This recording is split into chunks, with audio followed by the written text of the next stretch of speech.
Hi hello నమస్తే. ఇప్పుడు మనం మంత్రి శ్రీధర్ బాబు గారి సొంత మండలం కాటారం మండల కేంద్రంలో నిలబడి ఉన్నాం.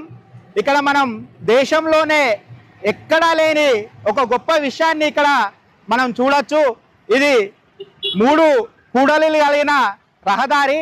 మనకు ఇక్కడ నుండి మనం ఇక్కడ 3 రహదారులను చూసుకోవచ్చు.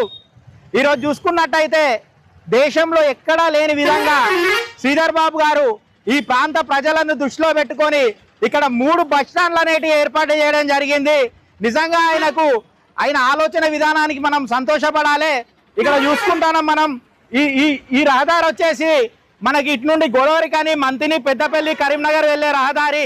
ఇక్కడ ప్రజలకు ఉపయోగపడే విధంగా ఉండాలని చెప్పేసి ఇక్కడ కూడా ఒక బస్ స్టాండ్ ఏర్పాటు చేయడం జరిగింది శ్రీధర్ బాబు గారు. మనం బస్సులను కూడా చూసుకోవచ్చు. ఇక్కడ ఏంటంటే ఈ బస్ స్టాండ్ వచ్చేసి ఈ రహదారులకు వయా కరీంనగర్ గోదావరి కానీ రామగుండం మంచిర్యాల వెళ్ళే రహదారి. మళ్ళీ అదే చూసుకున్నట్టయితే ఇంకో 2వ బస్ స్టాండ్ కూడా మనం ఇక్కడ చూసుకోవచ్చు. ఇది వరంగల్ వెళ్ళే రహదారి, వరంగల్ హైదరాబాద్కి వెళ్ళే రహదారి. ఇక్కడ కూడా బస్ స్టాండ్ ఏర్పాటు చేయడం జరిగింది శ్రీధర్ బాబు గారు. మరి చూసుకున్నట్టయితే ఇవి 2 కాదు, ఇంకా ఇక్కడ 3వ బస్ స్టాండ్ కూడా ఉండడం జరిగింది. అది మరి వరంగల్ టు కాళేశ్వరం సిరువంచ మరి అంతర్రాష్ట్రాలకు పోయే రహదారి ఇది ఒకటి. ఇక్కడ మనం చూసుకుందాం, ఇక్కడ ప్లాట్ఫామ్స్ కూడా ఉన్నాయండి.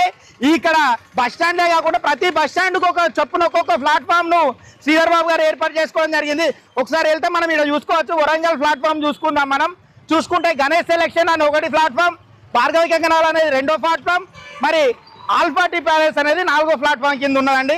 ఇక్కడ చూసుకుంటే నిహారిక కంగనాల్, మరి శ్రీలక్ష్మి క్లాస్ స్టోర్స్ ఇవన్నీ ఉంటాయి.